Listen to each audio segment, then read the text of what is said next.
Hoy seguimos con las enseñanzas, con mucho gozo y mucha alegría, como siempre.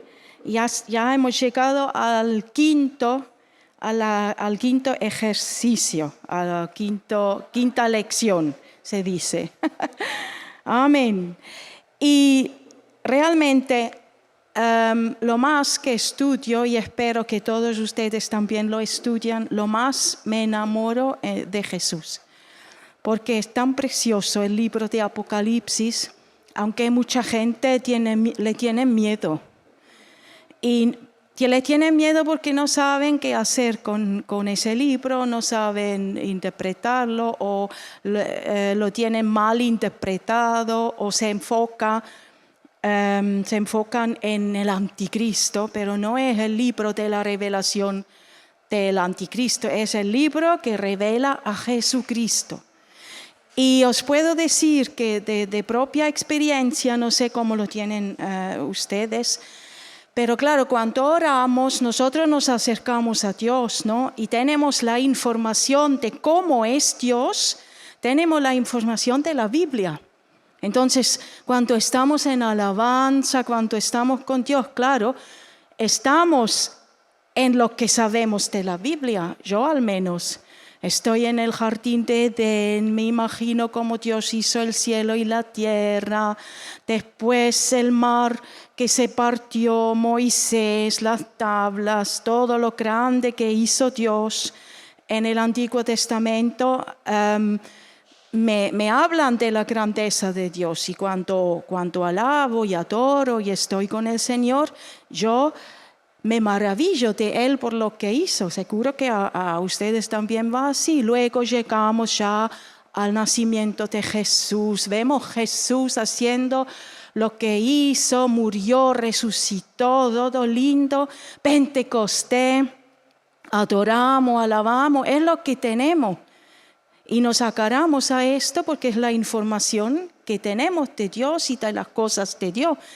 Y el Espíritu Santo nos lleva, ¿no? Y luego sabemos los hechos, los testimonios de los discípulos, las cartas de los discípulos, vemos la iglesia y ahí estamos, ¿no? Con el Señor, con la palabra, nos viene la palabra, el Espíritu Santo nos lleva y nuestra alma se refrigera y todo. Y yo les digo la verdad, ahí yo me paro. Por muchos años no he llegado más allá que las cartas de los apóstoles, de la creación de la tierra hasta allí. No he llegado a Apocalipsis, no he llegado a ese Jesús del Apocalipsis o al trono de Dios, al milenio, a lo que viene después. Y realmente me perdió algo. Me perdí una parte muy importante en alabanza, en adoración, a ver a Jesús como Él está escrito y revelado en Apocalipsis. Nosotros hasta Apocalipsis tenemos un Jesús revelado como en los evangelios, Jesús pero como hombre, se hizo hombre y tenemos un Jesús en ese sentido incompleto. Lo tenemos completo hombre, completo Dios, pero no es el Jesús revelado del Apocalipsis. Entonces, por eso Dios dio esa parte de la Biblia. Dios quería que Apocalipsis forma parte de la Biblia. ¿Por qué? Porque para que nosotros tenemos la imagen correcto, pleno de quién es Jesucristo. Porque nosotros no podemos, tenemos que mirar la cruz, miramos la resurrección, pero ya pasó. Y esto sigue, si no entendemos Apocalipsis, esto sigue siendo la revelación, es la más grande, pero para nosotros en alabanza, en adoración, lo que hay. Pero hay mucho más y Dios no quiere que quedamos ahí. Los que entendemos lo que hizo Jesucristo para nosotros, tenemos que avanzar, tenemos que tener plena pleno conocimiento, plena revelación de quién es Jesucristo. Por eso Apocalipsis es apocalipsis, quitar el velo, abrir los ojos. Y dice, es la revelación de Jesucristo. No es la revelación de los últimos tiempos, la revelación del anticristo, la revelación, no, del juicio, la revelación del infierno. Es la revelación de Jesucristo. ¿Y por qué Dios da esto? Y aquí hay un punto muy importante. Muchas iglesias no se sumergen a querer entender o estudiar las profecías bíblicas. Las profecías bíblicas nos llevan a una profunda paz. ¿Por qué? Porque las profecías bíblicas nos hablan de lo que fue, de lo que es y de lo que vendrá. En el mundo la gente, ¿dónde va? Van a los adivinos, leen los, los signos de los astros, quieren saber el futuro. Y van y se dejan decir el futuro, porque el hombre quiere saber lo que viene. El hombre está creado para reinar, para saber. Y el hombre, ese hambre de conocimiento, de ciencia que tiene el hombre, viene de Dios. Entonces, Dios nos dio perfectamente profetizado el futuro. Está todo profetizado, el pasado, el presente y el futuro. Y si estudiamos las profecías bíblicas, podemos ver, eso nos trae paz, porque nos añade conocimiento, nos abre los ojos sobre lo que hay, lo que había, lo que hay, lo que será, y da sentido a nuestras vidas, por supuesto. Entonces, Apocalipsis tiene que ser una parte, es una parte de la Biblia, y tiene que ser una parte muy importante de la Biblia. Una hermana el otro día me dijo, no, yo de Apocalipsis no quiero saber nada, hay tanta destrucción en el mundo, hay tanto sufrimiento, tantas cosas, no aguanto ahora ocuparme de esto, no lo aguanto porque es demasiado duro. Y yo le dije, ¿pero qué es duro de Apocalipsis? Ay, todo esto que la gente se va a morir, todo esto que viene el anticristo, todo esto. Yo dije, pero Apocalipsis no habla de esto. Apocalipsis habla de Jesucristo y habla de las bendiciones que vienen para nosotros. Ay, pero eso es duro para entender porque después pienso en toda la gente que se pierda. Y dijo, bueno, justo para eso es el libro, para advertir. Nosotros estamos aquí para advertir a la gente, para predicar el Evangelio. Amén. Y es así, no todos van a ser arrebatados. Es así, solo los que creen en Jesucristo, solo los que reciben a Jesucristo somos su Salvador y Señor. Por eso todavía es tiempo de gracia. Todavía es dispensación de la gracia y es la responsabilidad de la iglesia también a predicar el Evangelio y advertir a la gente y hablar la verdad. Amén. Pero no podemos nosotros cambiar nada en el plan de Dios. Las profecías están hechos, están hablados y se van a cumplir. Y vamos a leer para confirmarlo, para que me lo creen. Vamos a leer en Habacuc 2:3. En Habacuc 2:3 dice, el Habacuc lo dice, pues la visión se realizará en el tiempo señalado, marcha hacia su cumplimiento y no dejará de cumplirse. Aunque parezca tardar, espérala, porque sin falta vendrá. Entonces el profeta aquí confirma lo que está dicho, lo que se ha visto, lo que Dios habló, se va a cumplir, vendrá. Y nosotros no podemos impedir que venga. Lo más que no queremos saber de Apocalipsis, lo más que no queremos saber de las cosas terribles, no podemos impedir que venga. Entonces levantémonos, entendemos la verdad tan gloriosa y preciosa de ese libro y vamos a predicar el Evangelio a todas las naciones y a la gente, a los familiares. Leemos también 1 Tesalonicenses 5:9, donde dice muy claro, porque Dios no nos ha puesto para la ira, sino para alcanzar salvación por medio de nuestro Señor Jesucristo. La ira que está nombrado aquí se refiere a la ira que viene sobre toda la tierra después del arrebatamiento por el rechazo de Jesucristo.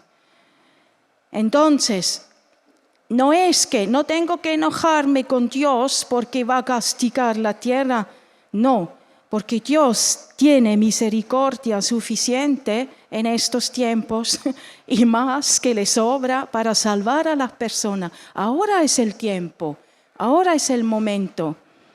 Y luego también ya veremos que aún luego Dios tiene misericordia.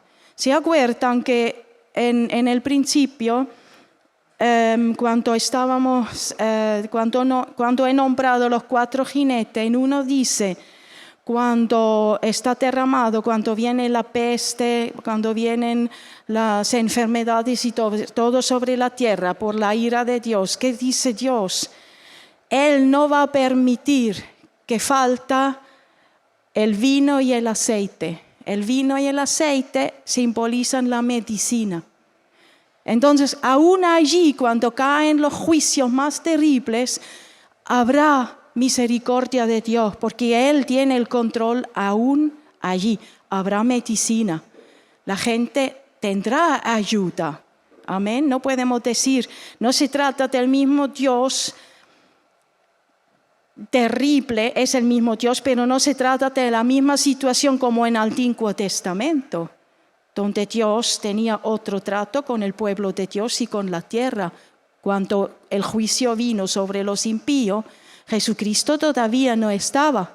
Entonces solo estaba Dios, el pueblo de Israel y los 10 mandamientos y las leyes, la ley de Moisés. Y los impíos, los no judíos, no tenían ni arte ni parte de las cosas de Dios. Amén, pero en Apocalipsis es otra cosa, será otra cosa y lo vamos a ver. Después,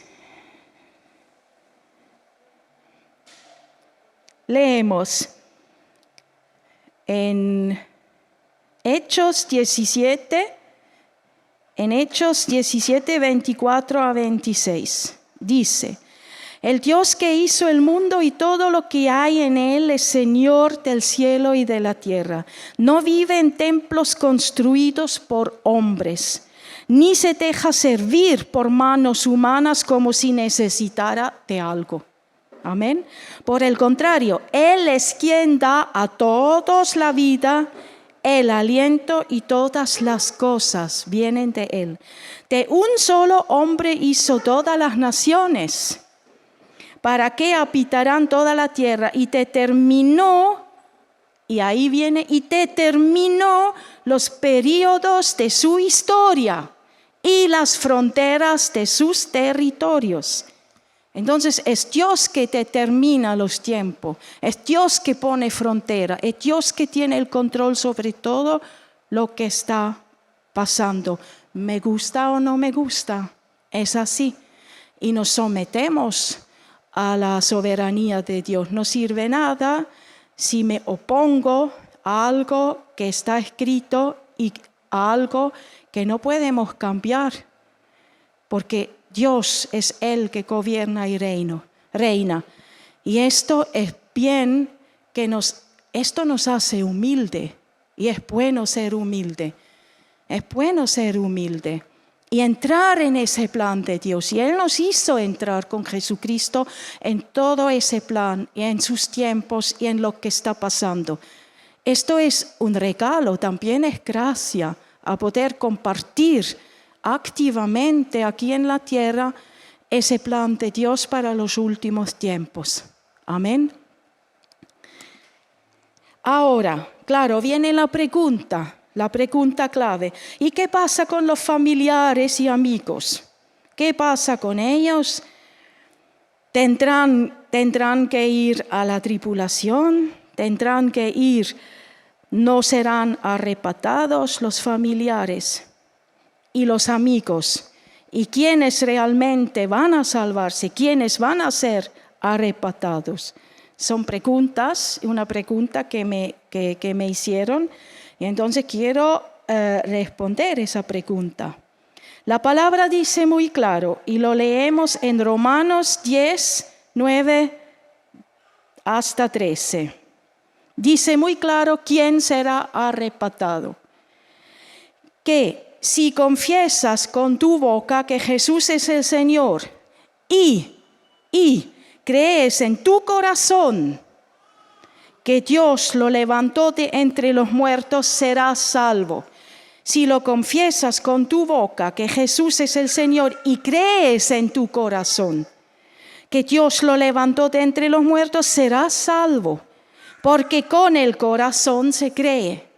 Con el corazón se cree para ser justificado, pero con la boca se confiesa para ser salvo. Ahí tenemos muy claro quiénes se salvan. Los que confiesan con la boca que Jesucristo es el Señor y los que creen con el corazón. Ahora, nosotros nunca podemos juzgar si alguien cree con el corazón o confiesa solo con la boca. La palabra dice, en los frutos se verá.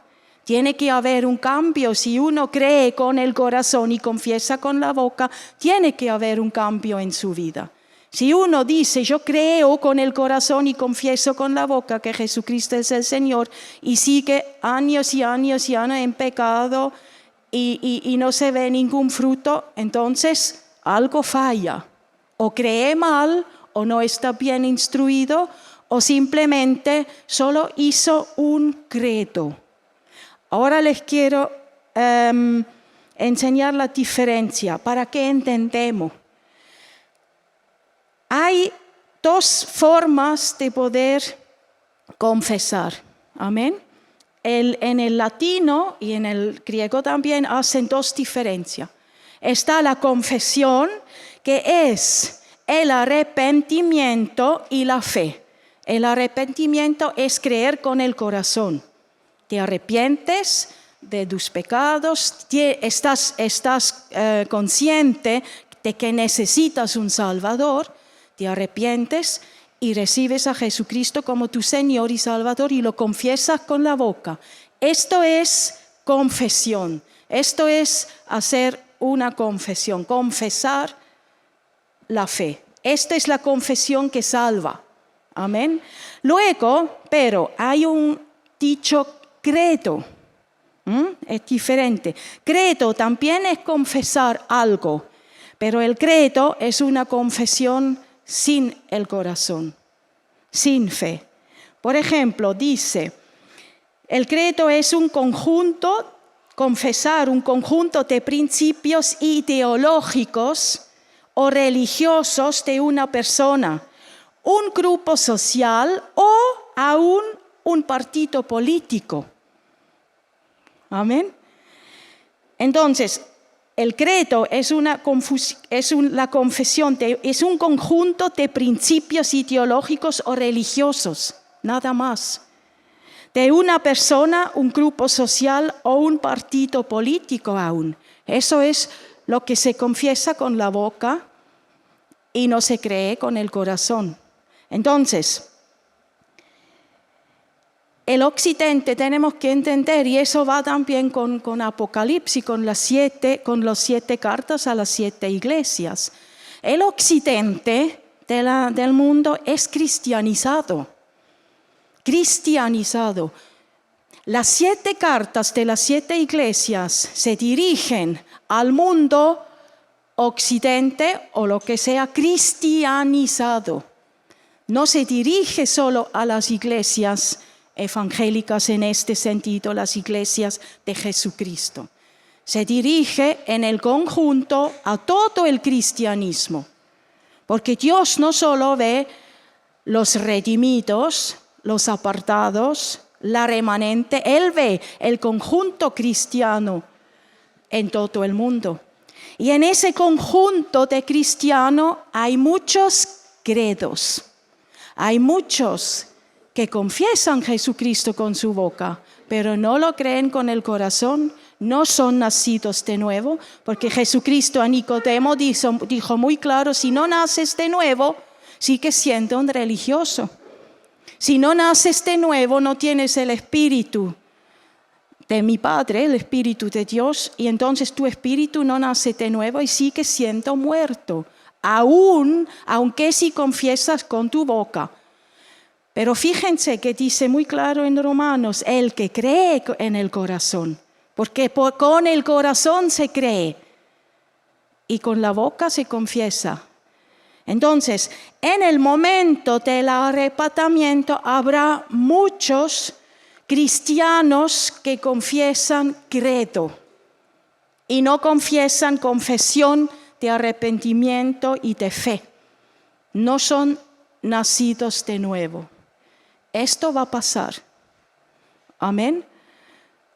Ahora, a nosotros no es ir y juzgar, esa confesión es credo y esa confesión es verdad. No, Dios ve el corazón. Si un corazón cree que Jesucristo es Salvador, que Dios lo levantó de los muertos, que se arrepienta de sus pecados, entiende que necesita Salvador para sus pecados y recibe a Jesucristo en su corazón, en ese momento su espíritu nace de nuevo y viene el Espíritu Santo. Amén. Y esto es, digamos, un hijo de Dios. Así uno se hace hijo de Dios. Los otros confiesan credos y son los cristianos religiosos. Nada sirve confesar con la boca un credo, una cosa que tú con la mente, una ideología, con la mente puedes creer, pero no lo creíste con el corazón. Porque si no lo creíste con el corazón, no habrá fruta. En el largo del tiempo no se verá fruta, pero si el Espíritu Santo entra en un corazón, en una vida, se verá fruta, habrá fruta, alguna. Amén. Entonces, eso es la diferencia. Y Jesús dice muy claro, no todos los que me llaman Señor, Señor, entrarán en el reino del cielo. Muchos vendrán a decir, en tu nombre echábamos fuera demonios, en tu nombre sanábamos, en tu nombre hicimos cosas. Y Jesús aún así dice, no lo hiciste conmigo. Entonces, ¿con qué poder lo hicieron? Si no era con Jesús, era con otro poder. Y la confesión que hacen es solo credo y no es confesión verdadera. Amén. Pero, como repito, esto no es nuestra cosa juzgar o elegir quién y quién no. El Espíritu Santo va a guiar. Por supuesto, dice la palabra, también advierte, en los últimos tiempos van a levantarse muchos falsos, muchos van a decir Cristo aquí, Cristo acá, van a hacer milagros y señales, pero ¿con qué poder? El Espíritu Santo a la iglesia local va a abrir los ojos y va a dar revelación para poder cuidar a las ovejas si es falso o si es algo es verdadero. Amén. Entonces, si tenemos familiares, si tenemos amigos que no creen correctamente o no han recibido a Jesucristo aún como Señor y Salvador, o solo confiesan porque lo creen con la mente y no con el corazón, todavía hay tiempo. Hay tiempo. Y habrá tiempo después también. No es que el tiempo se acaba ahora.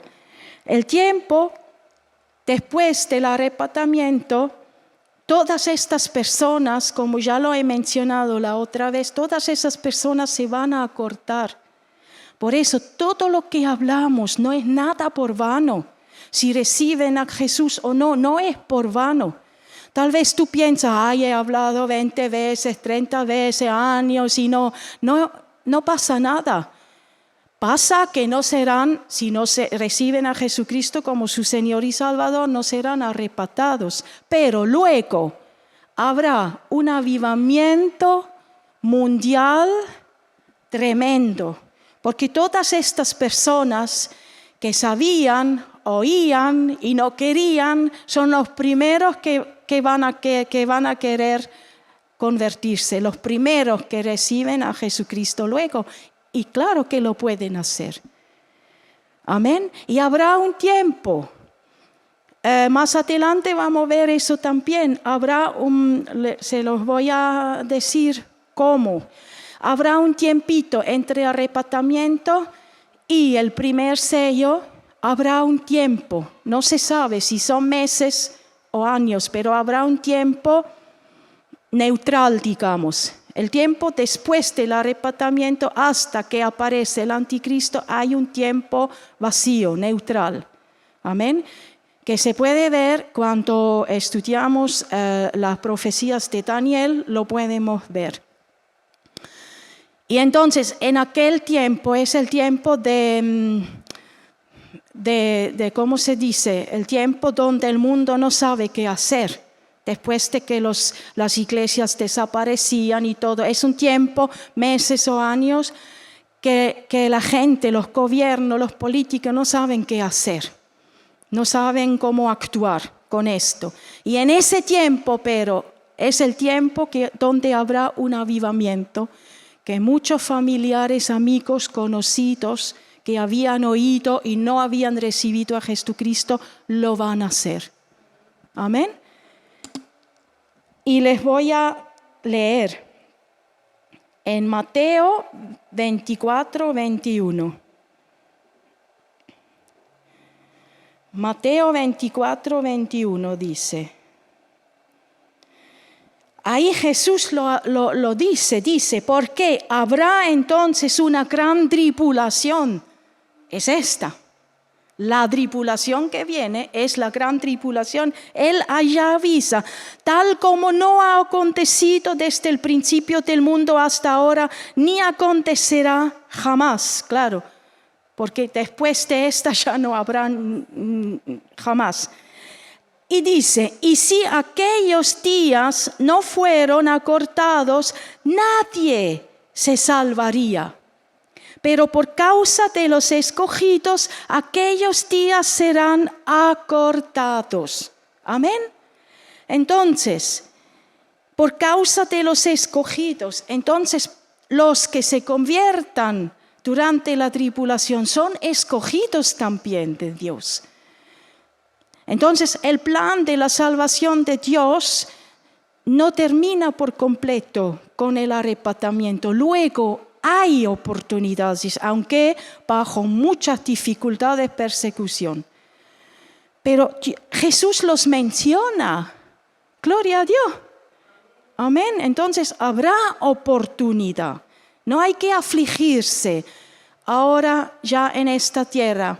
No hay que ponerse mal, no hay que ponerse triste o enojado con Dios si pensamos, y mi hijo, mi hija, mi familiar, mi amigo no quiere saber nada, se ve que no te aflige, no te pongas triste. Y encima tenemos una promesa, tú y tu casa serás salvo. Dios no dice cómo, Dios no dice cuándo.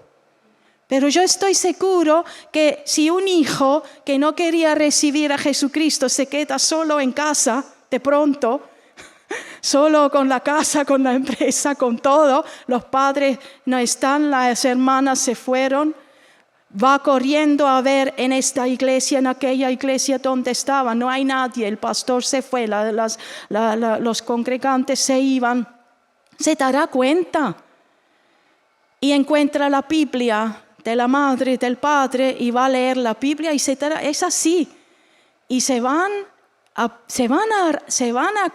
convertir a Jesús. Y la promesa se cumplirá. Entonces yo quiero animar a los que tienen un poquito de bronca con Apocalipsis, por los familiares, hijos, lo que sea, se convertirán. Si no lo hacen ahora, lo hacen después, 100%, porque la promesa está de pie. Y Dios no mienta.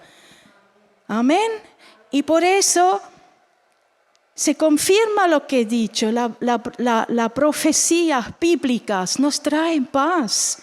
El entendimiento de la palabra nos trae paz. Y eso es lo que Jesús dijo. No, en el mundo tenéis aflicción. Yo les doy mi paz, no como el mundo da.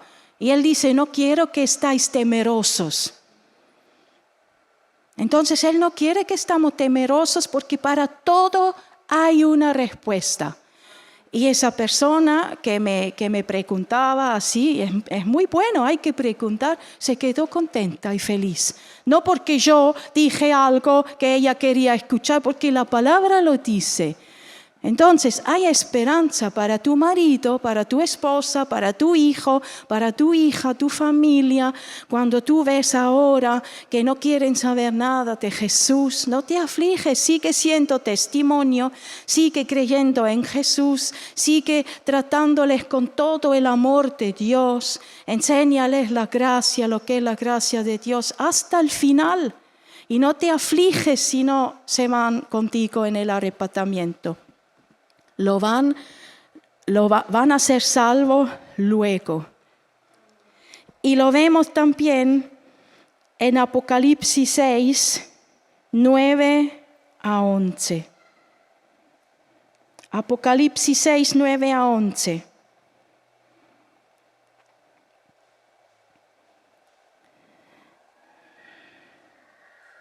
Cuando el Cordero abrió el quinto sello, vi debajo del altar las almas de los que habían sido muertos a causa de la palabra de Dios, porque muchos morirán, serán perseguidos, eso sí, pero también tendrán la fuerza para ser perseguidos. A causa de la palabra de Dios y del testimonio que habían mantenido, ven que tendrán la oportunidad, la fuerza para poder mantener la fe que consiguen luego. Y clamaban a gran voz diciendo, ¿hasta cuándo, Señor santo y verdadero, esperarás para juzgar y vengar nuestra sangre de los que moran en la tierra? Y se les dio a cada uno una vestidura blanca, los que morían, los que estaban muertos por ser perseguidos, una vestidura blanca, y se les dijo que descansarán un poco más de tiempo, que esperarán un poco más de tiempo, hasta que se completará también el número de sus consiervos y de sus hermanos que habrían de ser muertos como ellos lo habían sido. Hay elegidos en el tiempo de la tribulación y Jesús los está esperando. Jesús les dice, ellos claman, mira cómo nos mataban, nuestra sangre está en la tierra, estos del anticristo, estos de que mátalos ya, haz fin de esto. Y Jesús dice, esperad un tiempo más, descansen porque ya están con el Señor, descansen un poquito más. Porque tiene que entrar el número, tienen que entrar el número completo de vuestros hermanos, de los hijos de Dios, porque solo habrá una oportunidad también para Dios, llenar el nuevo cielo y la nueva tierra con hijos. Y esa oportunidad es mientras existe la tierra y mientras las personas pueden creer en Jesucristo. Amén. Entonces Dios va a aprovechar ese momento hasta el último. Y dice, aún ahí habrá elegidos y tiene que entrar todos. Amén. Esto es esperanza. Si esto no es gracia de Dios, la gracia de Dios llega hasta la tribulación, aunque si la dispensación de gracia termina con el arrebatamiento de la iglesia, porque la iglesia, el rol de la iglesia termina con el arrebatamiento, después no habrá iglesia, porque después viene el tiempo de Israel. Después se trata de Israel, se trata del pueblo de Dios, no de nosotros. La iglesia ya tenía su momento y con el arrebatamiento la era de la iglesia se termina y empieza la era del trato de Dios con Israel, con su pueblo. Amén. Entonces, el arrebatamiento no es el inicio de la tribulación. El arrebatamiento no es el inicio de los 7 años de tribulación. La venida del anticristo, la aparición del anticristo es el inicio de la tribulación. Amén. Gloria a Dios. Entonces, eso quería yo aclarar antes de que seguimos. Y gloria a Dios por esa realmente esperanza linda. Ahora seguimos con la quinta promesa. Llegamos a la quinta promesa, ya casi terminamos, nos falta la quinta, que ya empezábamos porque lo de la vestidura blanca ya lo hemos hecho. Ahora vamos al libro de la vida. Amén, sabemos con la enseñanza de las dispensaciones, yo siempre lo nombro porque los que quieren repetir, escuchar las enseñanzas de las dispensaciones, lo pueden hacer, porque es muy, muy, muy rico y es una base, el entendimiento de las dispensaciones es la base para poder entender toda la palabra, el hilo rojo de la palabra. Entonces ya hemos visto en las dispensaciones que todo el que nace, todo ser que nace, todo ser humano que nace, automáticamente está inscrito en el libro de la vida de Dios. Todos. Todo aquel que nace, en el momento que nace, sale de la vientre de la madre, está inscrito como en el ayuntamiento donde tenemos que inscribir los bebés, está inscrito en el cielo, en el libro de la vida. Ahora, leemos en Éxodo 32 a 33, que dice: sin embargo, dice Moisés, yo te ruego que les perdones al pueblo su pecado, pero si no vas a perdonarlos, bórrame a mí, Moisés, del libro que has escrito. El Señor le respondió a Moisés: solo borraré de mi libro a quien haya pecado contra mí. Amén. Ahí Dios ya nombra ese libro donde los nombres están escritos. Y Moisés dice: perdónales los pecados. Y si no, borra mi nombre de ese libro. Y Dios dice muy claro: solo borraré el nombre de los pecadores del libro. Y entonces, hermanos, en el momento cuando un ser humano muere, en el momento cuando un ser humano parte de la tierra y muere, y no había recibido a Jesucristo como su Señor y Salvador, en ese momento se borra el nombre del libro porque no es salvo. Hasta que muera una persona, el nombre queda escrito, hermanos. Entonces aquí nos encontramos con un mundo lleno de personas que todavía tienen el nombre en el libro de la vida de Dios. Si no reciben a Jesucristo como su Señor y Salvador, si no hacen la confesión correcta y creen correctamente, serán borrados en el momento cuando mueren. Y ahí vemos que hay también oportunidad hasta el último suspiro para hacer también esperanza a los que tienen familiares, ancianos que todavía no recibían a Jesucristo y están en el hospital. Ve, predícale el evangelio, predícale, háblale de Jesús antes de que parte. Y puede recibir a Jesucristo y puede ser salvo. Por supuesto que sí, y su nombre queda escrito. Por eso es tan importante servir a los ancianos. Hablar a los ancianos de Jesucristo. Amén. porque puede salvarse aquel que confiesa a Jesucristo con la boca y cree con el corazón en el último suspiro. Mi abuela lo hizo y una tía mía también. En el hospital antes de partir, entregaban su corazón a Cristo y son salvos el último momento. Amén. Entonces, tenemos también ánimo para allí. El nombre queda. Y aquí dice Jesús que es una bendición.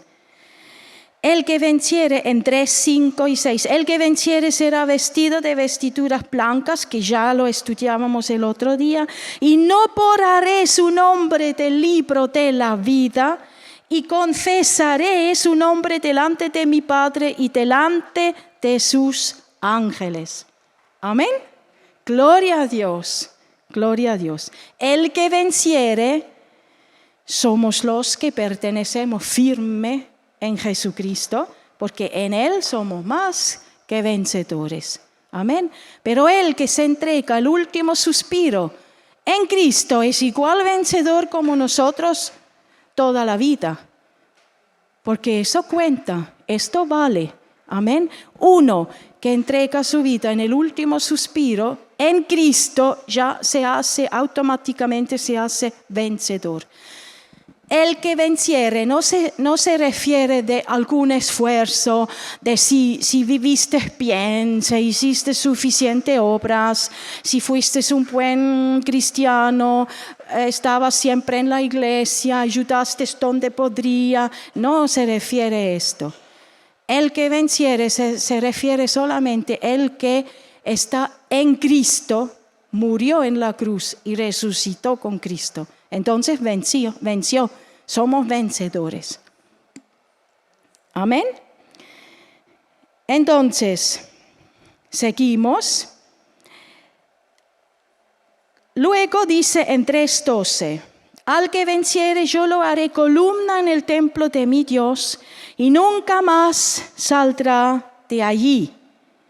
Y escribiré sobre él el nombre de mi Dios y el nombre de la ciudad de mi Dios, la nueva Jerusalén, la cual desciende del cielo de mi Dios, y mi nombre nuevo.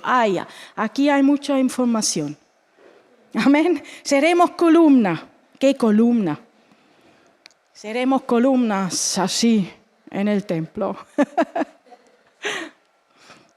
Les quiero explicar un poquito a qué se refiere. Primero, quiero decir que la iglesia Filadelfia, luego vamos a entrar en específicamente a ver cuáles iglesias eran, pero aquí quiero adelantar, la iglesia de Filadelfia era una iglesia en un sitio donde había muchos terremotos, muchas catástrofes, digamos, y ellos vivían en un constante temor de los terremotos, de las catástrofes naturales, y constantemente tenían que moverse, coger todas las cosas y huir a una zona más segura. Ya pronto allí también vino un terremoto, todo al revés, a la vuelta. Estaban siempre en movimiento, como huir de los terremotos. No estaban capaces realmente de levantarse casas firmes, fijos. Estaban siempre así y viviendo un poco como de miedo siempre. Y por eso también sabemos que Dios es muy así, habla a la situación, a las personas para que entiendan. Por eso Él dice aquí a la iglesia de Filadelfia que serán los que vencieren, serán columnas. Y nunca más se mueven de allí. Ahí se quedarán. Ahí estará su casa. No tienen nunca más que tener miedo de que tienen que salir o de que no estén firmes. Porque columnas, sabemos, columnas de templos o columnas de casas sostienen. Son símbolos como de firmeza, de seguridad, ¿no? La casa está construida, antiguamente estaban construidas sobre columnas. Y si una columna falló, en la casa ya la construcción estaba o está aún en peligro. Entonces, las columnas como símbolo de firmeza, de seguridad, lo que Dios quería decir es, podéis estar seguros, pero 100% y más seguros, de allí no nos va a mover a nadie. Porque si habéis llegado a este momento, a este lugar, aquí estaréis y de aquí no seréis movidos nunca más. Leemos también en Gálatas 2:9. En Gálatas 2:9 también está nombrado los discípulos, Jacobo, Pedro y Juan. Leo 2:9. Y al reconocer la gracia que se me había dado Jacobo, Pedro y Juan, que eran considerados como columnas, nos dieron a mí, a Barnabé, la diestra de compañerismo para que nosotros fuéramos a los gentiles y ellos a los de la circuncisión. Vemos que aquí Jacobo, Pedro y Juan son llamados columnas. Son columnas, a decir, son la fuerte de la iglesia, eran los líderes de la iglesia, lo fuerte de la iglesia. Entonces, los líderes de la iglesia también son llamados columnas porque sostienen a la iglesia, sostienen la casa de Dios. Leemos ahora en 1 Corintios 3:16. Dice: ¿no saben que ustedes son templo de Dios y que el Espíritu de Dios habita en ustedes? Amén. Nosotros somos templo de Dios. Nosotros somos columnas del templo de Dios. Porque como leíamos en el otro versículo, Dios no tiene ahora templo aquí en la tierra donde vive como en el Antiguo Testamento. Entonces nosotros mismos somos los templos, nosotros mismos somos columna, cada uno es columna de su templo que es el Espíritu Santo. Amén. Así que ya somos columnas en este sentido del templo del Espíritu Santo que es nuestro cuerpo, que somos nosotros. Luego, hay columnas.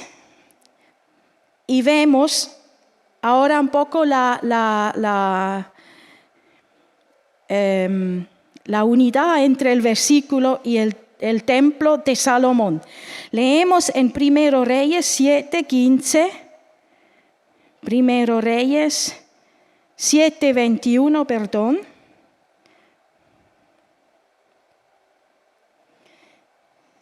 Primero Reyes 7:21. Dice, estas columnas, quiero decir a esto, Salomón levantó 2 columnas en la entrada del templo y eran de bronce. Pero fíjense, esas columnas no sostenían la casa de Dios, eran simplemente decoración para el ojo, no tenían una función de sostén para la casa de Dios. Para esto había otras columnas. Estas columnas Dios le dio a él para construirlos. Y ahora vemos que tiene que ver con lo que dice en Apocalipsis. Esas columnas, y fíjense que eran de bronce, que hemos aprendido.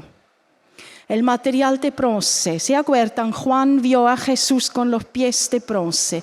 Bronce era el material más duro que había en aquel tiempo. Y al mismo tiempo el bronce simbolizaba el juicio. Amén. El altar de bronce donde sacrificaban a los animales para cubrir, no quitar, cubrir el pecado. Bronce es el símbolo de justificación, de justicia. Y había 2 columnas que estaban de bronce.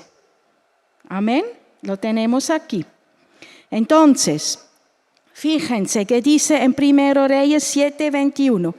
Estas columnas erigió en el pórtico del templo, ¿no? Y cuando hubo alzado la columna del lado derecho, le puso por nombre Jaquín. Y alzando la columna del lado izquierdo, llamó su nombre Boaz. 2 columnas con 2 nombres. ¿Qué dice en Apocalipsis? Que nosotros seremos columnas con nombres. El nuevo nombre de Jesús. Jesús tendrá nuevo nombre. Ahora dices, ¿cómo puede ser? Porque el nombre de Jesús está sobre todos los nombres. Jesús tendrá nuevo nombre. Dios dio a sí mismo un nombre para poder manifestarse en la tierra. Y dio a Jesús su nombre para poder manifestarse a través de ese nombre en la tierra. Entonces Dios sí puede cambiar el nombre de Jesús y lo cambiará. Jesús dice, en esta columna que seremos estará escrito el nombre de mi Dios, el nombre del nuevo Jerusalén, que tendrá nombre, y mi nuevo nombre, dice él. Entonces Jesús tendrá nuevo nombre. ¿Cuál es? No sabremos, tendremos que esperar. Y fíjense que ahora vemos una paralela con el Antiguo Testamento en 1 Reyes 7:21, con esas 2 columnas de bronce. Significa justificado, justos. Y tienen 2 nombres. Amén. El nombre, ahora les revelo lo que significan los nombres. El nombre Joaquín. El nombre Jaquín significa Él establece. Dios es aquel que establece. Dios es aquel que pone. Dios, por gracia, nos pone a nosotros, nos tendrá a nosotros como columnas en su templo, como columnas en su reino, en su trono. Amén. Y Él lo hace porque le gusta, porque le antoja, porque Dios es quien establece esto. Y esto es gracia. El nombre Boaz aquí significa fuerza o firmeza, porque la columna simboliza fuerza y firmeza. Entonces nosotros seremos establecidos por Dios allí, puesto por Dios, porque somos algo firme y algo fuerte seremos en el reino de Dios. Columnas. Ahora, tú dices, ay, pero yo no quiero ser una columna, ¿qué hago ahí como una columna? Fíjense que las columnas del templo de Salomón eran de adorno. De adorno. Nosotros, lo que quiere decir el Señor aquí, nosotros seremos el adorno del trono de Dios. Adornaremos nosotros, solo nuestra presencia, nuestro estar allí es un adorno para Dios. Tan importantes somos. Amén. Y fíjense que las columnas no son chiquititos. En aquel tiempo columnas eran columnas de arriba hacia abajo, grandes. Él nos ve grande. Él no dijo, seráis un palo, seráis un palito. No, una columna. ¿Por qué también? Porque sabemos que dice la palabra que la iglesia es columna. El edificio de la iglesia es columna, se llama también columna.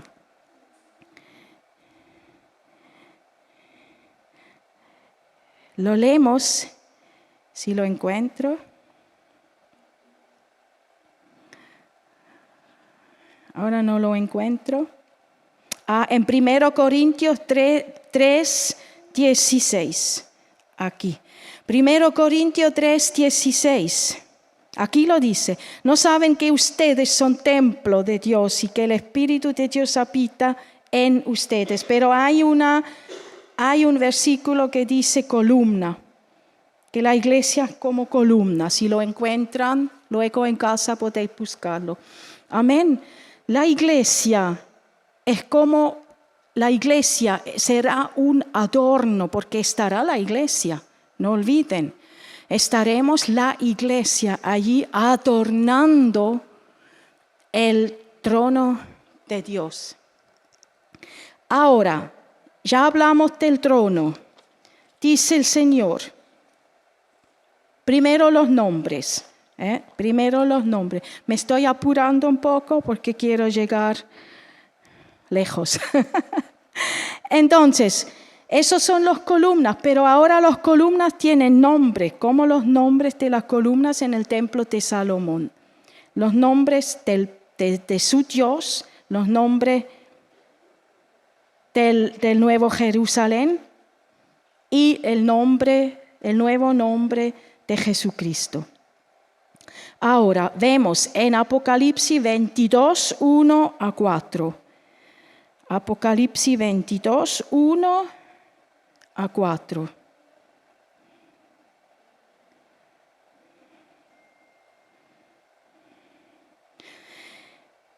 Dice, luego el ángel me mostró un río de agua de vida, claro como el cristal que salía del trono de Dios y del Cordero y corría por el centro de la calle principal de la ciudad.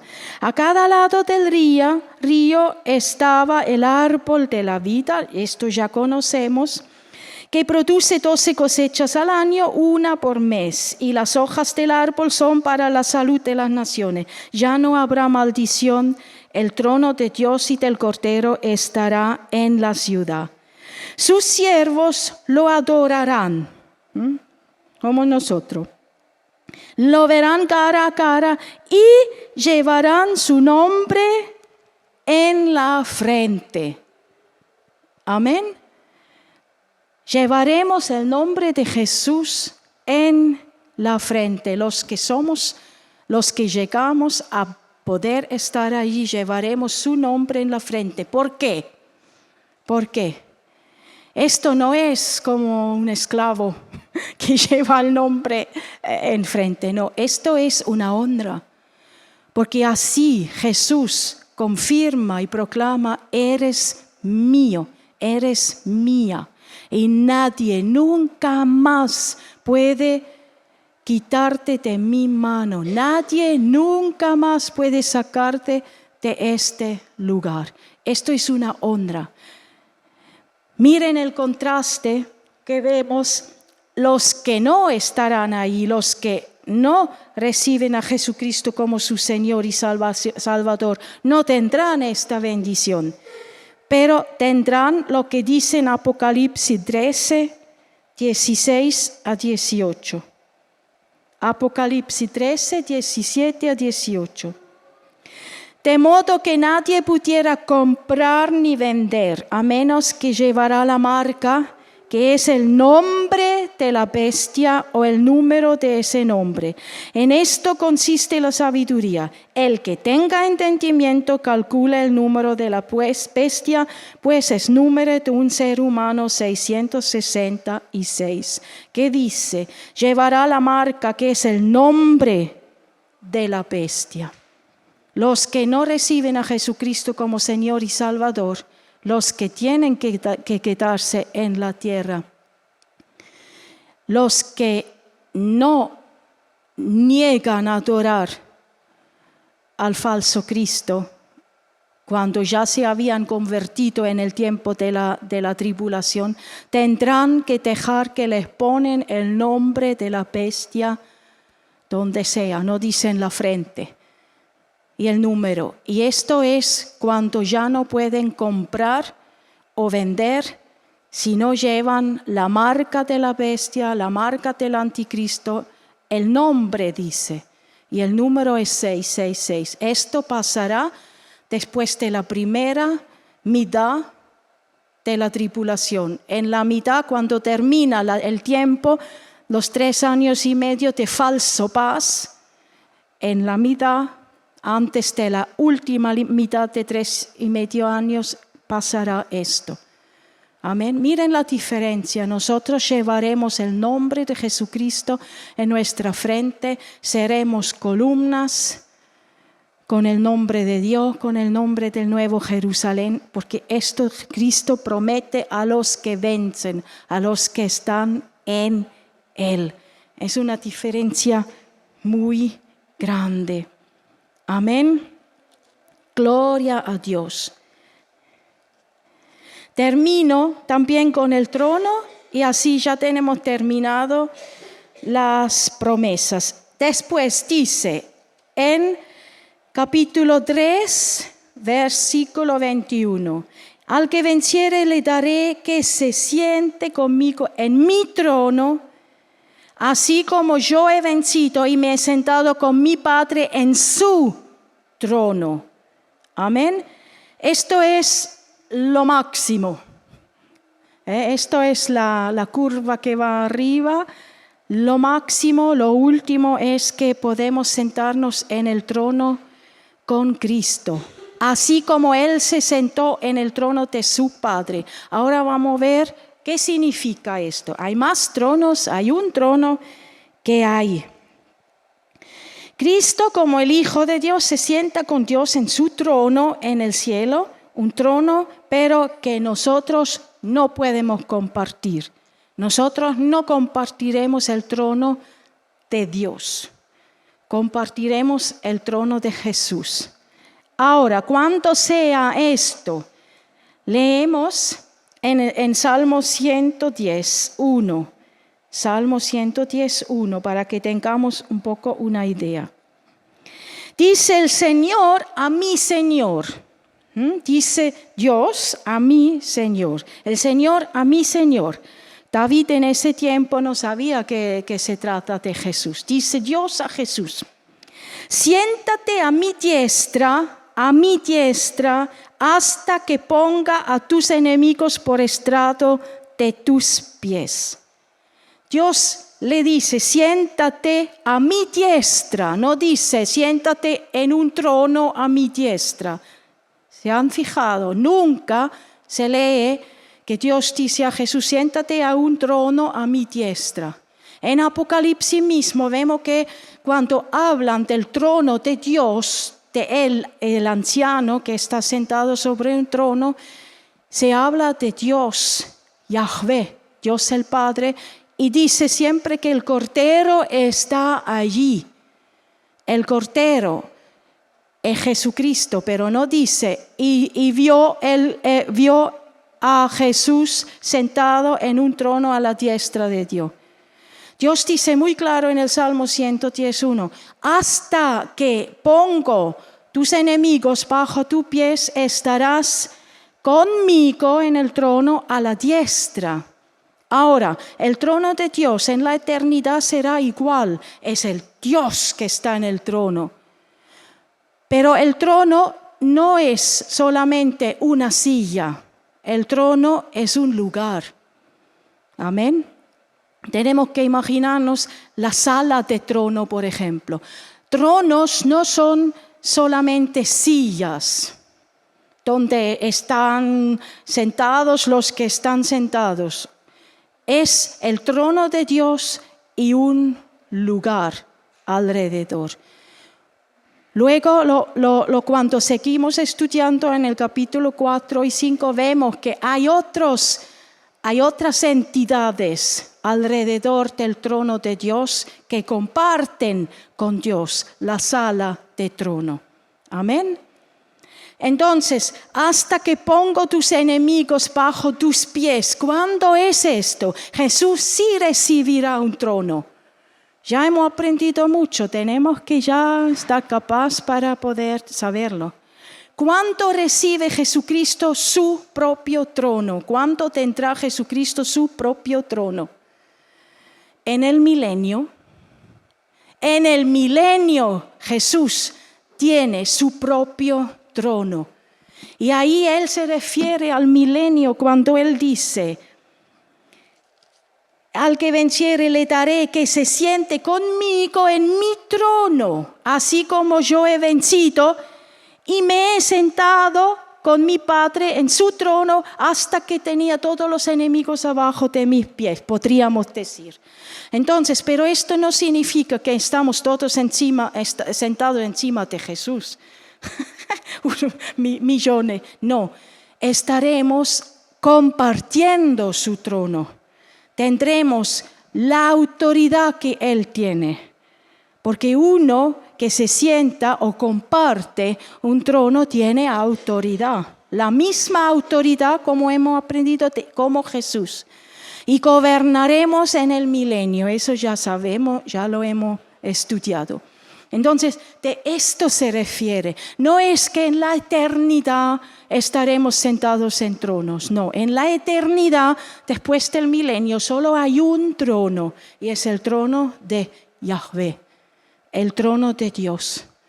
Porque Dios siempre sigue siendo Dios, la autoridad sublime, suprema. Y hasta Jesús le vemos en Apocalipsis, cuando leemos, le vemos aún allí humillándose y sometiéndose a Dios. Amén. Entonces no podemos imaginarnos ahí 3 tronos, uno para Dios, Jesús, el Espíritu Santo, nosotros alrededor sentados en tronos todos, ahí así, no. Amén. Compartir la gloria de Dios, compartir la eternidad con Dios luego. En el milenio es otra cosa, pero en la eternidad compartir el trono de Dios es compartir toda la eternidad y la gloria de Dios. Amén. Entonces, quiero leer para terminar ya las 5 promesas. Ya tenemos claro lo que son bienaventuranzas, bendiciones y promesas. Son las 7 promesas que hemos estudiado. Quiero leerle una interpretación casi poémica que he encontrado y me gusta mucho, mucho, mucho. Sobre las columnas. El propósito principal de las columnas era contribuir a la belleza del edificio. Somos los experimentos de su gracia que dejarán satisfechos al resto de la creación con el justo trato que el Señor dio al pecado y los pecadores. Cada redimido adornará el templo celestial con la pureza de un carácter transformado por la gracia divina, testificando por los siglos al resto del universo el amor, la bondad y la justicia de Dios. Amén. Qué precioso. Qué precioso las promesas que tenemos todos los que vencemos en Cristo Jesús. Entonces, realmente podemos decir, gracias Señor por el libro de Apocalipsis, gracias por esa riqueza en ese libro, gracias por poder entenderlo ahora, por tenerlo revelado, porque esto enriquece tu comunión, mi tiempo con Dios, mi adoración y alabanza está enriquecido con esta información. Y veo a Jesús realmente como Él es, como lo revelan, es la revelación de Jesucristo. Cuando Jesús vino a la tierra, Él vino, dice que Él era el Verbo, Él vino como el Verbo. No dice, Él vino como la revelación del Hijo de Dios, o de Jesucristo, vino como Hijo de Dios. Él vino a revelar a Dios, el Padre, al mundo. Pero en Apocalipsis realmente Él llega a tener toda la honra, toda la gloria, todo lo que Él es, todo lo que se merece. Vemos en Apocalipsis realmente el verdadero Hijo de Dios, Jesucristo revelado.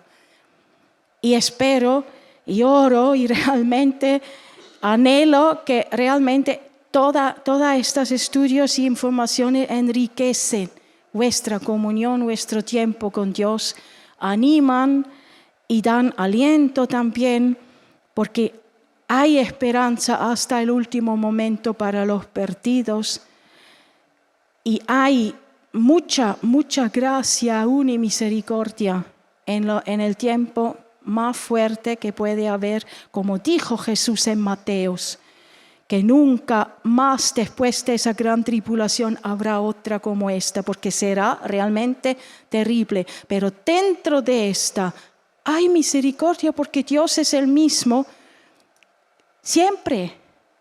Él no cambia y su misericordia, dice, no tiene fin. Aún en el tiempo del juicio que viene sobre la tierra, Él obra misericordia y gracia con los moradores de la tierra. Amén. Gloria a Dios. Muchas gracias, Señor. Gracias, Espíritu Santo. Te damos toda la gloria y toda la honra.